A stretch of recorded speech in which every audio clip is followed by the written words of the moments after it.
قاتل کو جگائے. میں پورے مجمع کی توجہ چاہتے ہوئے فکر عرض کرنا چاہتا ہوں. آپ کو معلوم ہے میرے مولا نے اپنے قاتل سے کیا گفتگو کی؟ پہلا فکرہ الٹا نہ سو، یہ شیطان کا فعل ہے.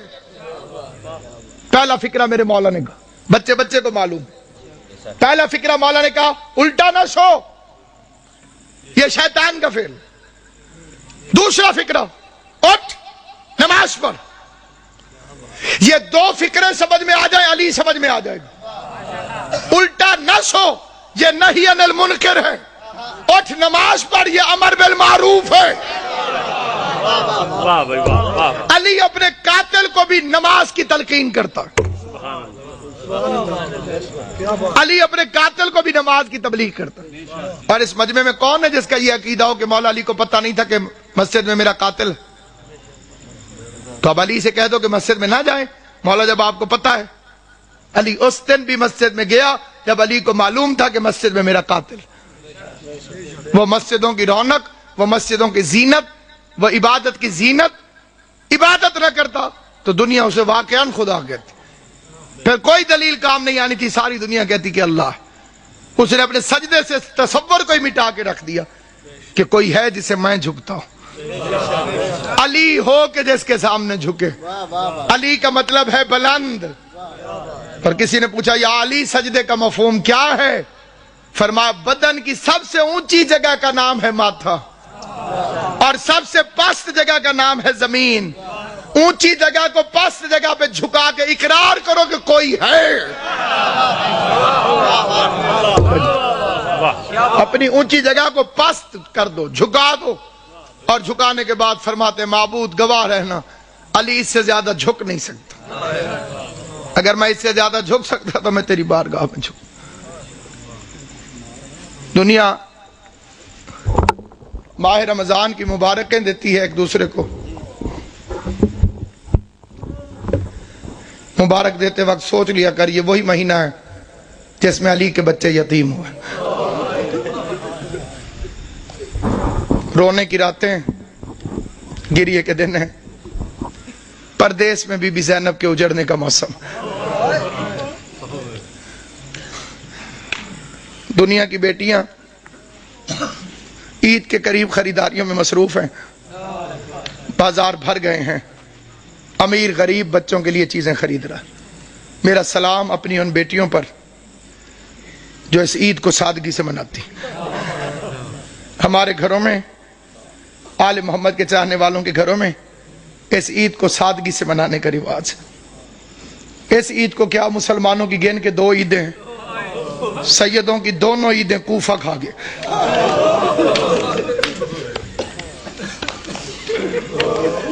کئیوں نے میرا لفظ سمجھا ہے، کئیوں کو سمجھ نہیں آئی. عیدیں 2 ہیں، شہر ایک ہے. ایک عید کو ایک شہر کوفہ دونوں عیدوں کو کھا گئے. ایک عید پہ زینب باپ کا ماما اٹھا کے روتی رہی، دوسری عید پہ دریا کے کنارے مسلم کے بچے ذبح ہوتے.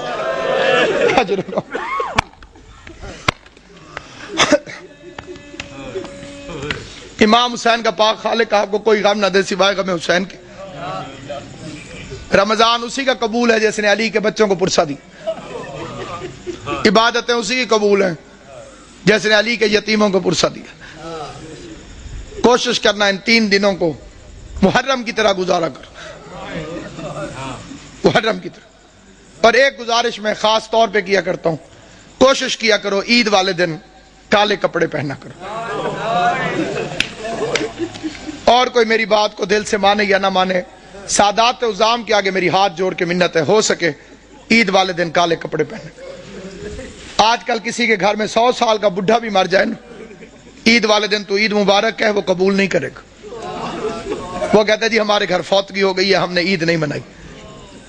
علی کی شہادت سے بڑا تیرا نقصان کون سا؟ اور میں نے جو فکرے کہیں پوری ذمہ داری سے کہیں، یہ آل محمد کی سنت ہے. یہ نہ کہا کرو کہ عید نہیں، عید ہے، مناؤ ایسے جیسے سیدوں نے منائی. راوی کہتا ہے میں مدینے میں گیا، میں نے قبر نبی کو بوسہ دیا. قبر نبی کو بوسہ دینے کے بعد میرے دل میں خیال آیا میں اپنے چھٹے امام کو جا کے مبارک دوں. کہتے میں امام کے دروازے پر آیا, میں نے دستک دی, علی کی شہادت ہے, عباس کا علم میرے سر پہ, قسم کھا کے روایت پڑھتا ہوں. امام گھر سے باہر نکلے, بطول کے لال نے کالے کپڑے پہنے ہوئے تھے. راوی دیکھ کے کہتے ہیں مولا لوگ کیا کہیں گے, عید والے دن بھی کالے کپڑے. داڑھی آنسوؤں سے بھیگ گئی, رو کے فرمایا ان مسلمانوں نے ہمیں کون سی عید منانے دی. اللہ تیری ہائے قبول کرے, حسین کی ماں پر انہوں نے ہمیں کون سی عید منانے دی. عیدیں سوگوار ہو گئی آل محمد کی, جن کے صدقے میں عید عید تھی, ان ظالموں نے ان گھروں کو لوٹ لیا. عبادت کے موسم میں, پردیس میں, اور جو وہ سازش ہے, ایس ایم ایس بھی چلتے ہیں, مجلسوں میں بھی بات ہوتی ہے, ماتم داریوں میں بھی. عبد الرحمن ابن ملجم پہ لعنت, یہ ادھوری لعنت ہے, لعنت مکمل بھیجی کرو. اسے بھیجنے والے پہ لعنت, اس کی سرپرستی کرنے والے پہ لعنت. ابن ملجم تو کرائے کا قاتل ہے, تاریخ کو تروڑ مروڑ کے پیش کیا گیا. یہ تو ایک کرائے کا قاتل ہے جسے بھیجا گیا. کتامہ تو ایک کرائے کی قاتلہ ہے جو پہلے سے وہاں پر فرعون شام کے منصوبے سے موجود تھی. علی کا قاتل فرعون شام ہے, جیسے سازش کے تحت اس ملعون کو یہاں بھیجا. پھر ایک لمبی کہانی اور سٹوری بنا دی گئی, جی وہاں بھی حملہ ہوا, وہاں بھی حملہ ہوا, ایک وقت میں, ایک ٹائم میں, ایک تاریخ کو. عقل کے دشمنوں, کس زمانے کی بات کر رہے ہو؟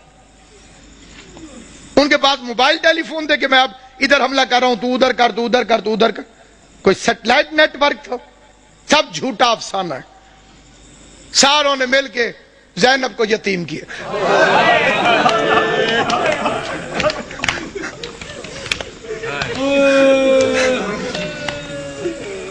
شریف امام. تو بعد میں پتا چلا, ایک گھر سے رونے کی آواز آئی, حسن حسین اس گھر کے اندر چلے گئے علی کی شہادت کے بعد. دیکھا ایک اندھا بیٹھا ہوا ہے, نہ ہاتھ ہے نہ پاؤں. حسن پوچھتے ہیں بھوک لگی ہے, کہتے لگی ہے لیکن رویا اس لیے نہیں. حسین پوچھتے ہیں پیاس لگی ہے, کہتے بہت لگی ہے لیکن رویا اس لیے نہیں. حسن حسین پوچھتے ہیں پھر رونے کی وجہ, کہتے اللہ کرے وہ خیریت سے ہو. حسنین پوچھتے ہیں کون, کہتے ایک مزدور تھا جو روز کوفے سے میرے لیے کھانا لے کر آتا تھا, مجھے اپنے ہاتھوں سے کھانا کھلا کے چلا جاتا تھا. 19 رمضان سے وہ میرے پاس آیا نہیں.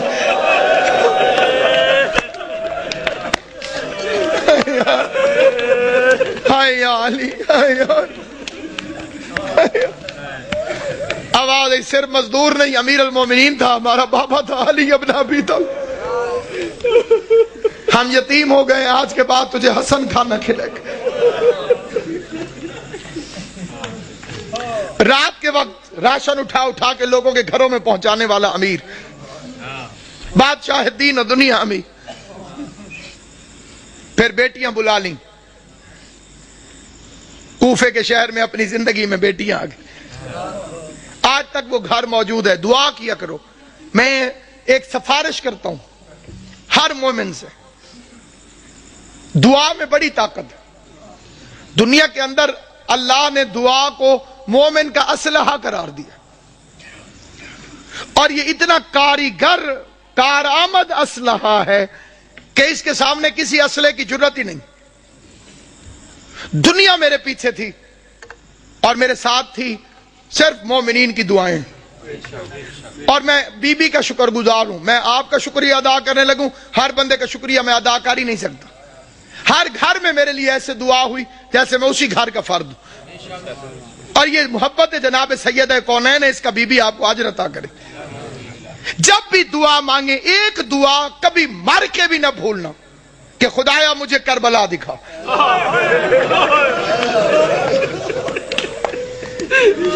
خدایا مجھے حسین کی قبر میں. میں آپ کے لیے کہتا ہوں, آپ میرے لیے آمین کہہ دے.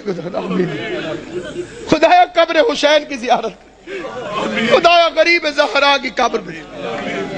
جو کربلا گئے ہو وہ کوفہ بھی گئے ہوگے, جو کوفہ گئے ہو تم نے وہ گھر دیکھا ہوگا جو علی علیہ السلام کا گھر تھا.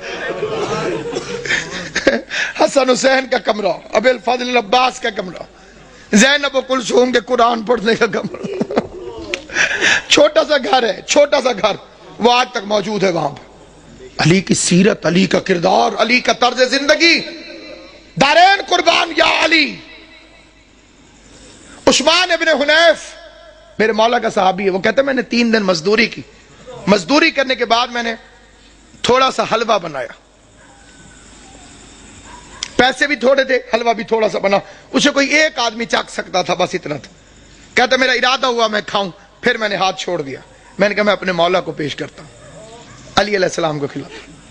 وہ کہتا میں مولا کے دروازے پر گیا، میں نے دستک دی، علی مصلی سے اٹھ کے باہر آئے، میں نے کہا مولا یہ حلوہ قبول کرے۔ علی نے لے کے واپس کیا، فرمایا ابن حنیف اللہ تجھے اجر دے، یہ حلوہ واپس لے جا، تیرے امام نے اپنی زبان کو لذت والی غذاؤں کے ذائقے سے آشنا نہیں کیا۔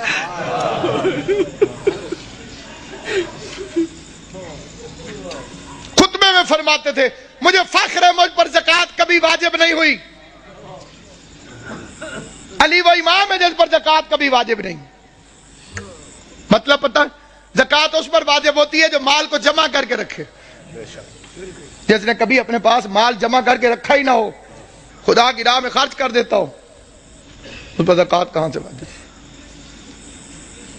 جو جانوروں کے لیے بھی وصیت کرے، گورنروں کو خط لکھا میرے مولا نے، ایک لمبا راستہ ہو لیکن اس میں پانی اور گھاس ملتا ہو، ایک شارٹ کٹ ہو لیکن اس میں پانی اور گھاس نہ ہو، تو خبردار لمبے راستے کے خوف سے جانوروں کو اذیت نہ دینا، لمبے راستے سے آنا تاکہ جانوروں کو پانی بھی ملتا رہے اور کھانے کو بھی دعوی ملتی۔ کالی رات تو فرمایا تھا یہ بطخیں میرا نوحہ کر رہی، بطخوں نے اپنی چونچوں میں مولا کی ابا لے لی تھی، یہ میرا نوحہ پڑ رہی، میرا نوحہ پڑ رہی۔ کبھی بطخیں کسی مقام پر شور مچائیں تو پریشان نہ ہونا، اس لحاظ سے ان کی عزت کر لینا کہ یہ علی کے گھر میں پلتی، اور اسی طرح شور مچا کے روئی تھی حیدر کرار کے لیے، فرمایا حسن انہیں پانی پلا سکو، کھانا کھلا سکو، دانا چگوا سکو تو رکھنا، ورنہ انہیں آزاد کر دینا۔ میں ایک مرتبہ فکرہ کہتا ہوں، بے غیرت زمانہ جو علی جس کوفے میں بطخوں کو بھی پیاسا برداشت نہیں کرتا تھا، اسی شہر میں اس کی پوتی سکینہ حسرت سے مسلمانوں کو دیکھتی رہی کہ کوئی ہے جو مجھے محمد کے رشتہ داری کی وجہ سے پانی کا گھونٹ ملے۔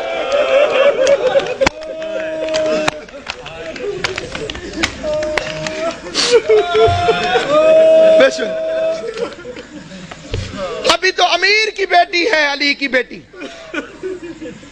امیر کی بیٹی تھی تو اتنے ظلم کیے، پھر اس کوفے میں آئے گی غریب کی بہن بن کر، عورتیں اکٹھی ہو کر آ گئیں، یا علی ہم نے سنا ہے کہ آپ نے فرمایا ہے کہ ہر چیز کی کوئی نہ کوئی بہار ہے، اور قرآن کی تلاوت کی بہار ماہ رمضان ہے۔ علی فرماتے ہیں سچ ہے مولا، ہم نے یہ بھی سنا ہے کہ آپ نے فرمایا کہ آسمان والوں کے لیے زمین کے وہ گھر ستاروں کی طرح چمکتے ہیں جن میں قرآن کی تلاوت ہوتی۔ علی نے فرمایا سچ ہے مولا، ہمارے مرد تو قرآن پڑھ کے آ جاتے ہیں مسجد میں، ہم عورتیں وہاں پہ پردہ ہوتا ہے، ہم آ نہیں سکتی۔ ہم نے سنا ہے تیری بیٹی ہو بہو تیری طرح عالم ہے، ہم نے سنا ہے تیری بیٹی زینب ہو بہو تیری طرح بولتی ہے۔ پوری تقریر بے شک توجہ سے نہ سننا ہے، فکرے پہ ضرور توجہ کرنا، یہ لفظ نہیں الہام ہے۔ میں نے 2 ہستیوں کو علی کی طرح بولتے دیکھا ہے، عرش پہ کبھی اللہ بولے تو علی کی طرح بولتا ہے، فرش پہ کبھی زینب بولے تو علی کی طرح۔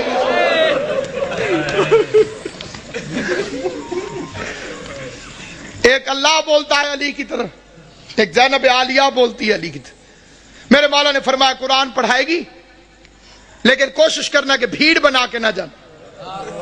ہائے ہائے میری بچی بھیڑ سے گھبراتی، پڑھنے لگی، عورتیں قرآن پڑھانے لگی، زینب عالیہ درس علی کے لہجے میں قرآن پڑھاتی رہی، علی کے علم سے قرآن پڑھاتی رہی۔ لیکن جب آیا نا قبلہ 40 ہجری والا ماہ رمضان، عورتیں جاتی تھی قرآن پڑھنے، روتی ہوئی باہر واپس آتی تھی۔ کوئی ماتم کرتی ہوئی آتی قبلہ، کوئی روتی ہوئی آتی. کسی نے پوچھا جاتی تو علی کی بیٹی کے پاس، میری طرف دیکھنا. جو بندہ ماتم کرنے آیا ہے، جو بندہ جنازہ اٹھانے آیا ہے، غیر جنازوں میں چپ کر کے شریک ہوتے ہیں. جو اپنے ہوتے ہیں وہ تڑپ تڑپ کے روتے ہیں. تمہارے رونے کا سامان کرنے کے لیے فقرہ پڑھنے لگا ہوں.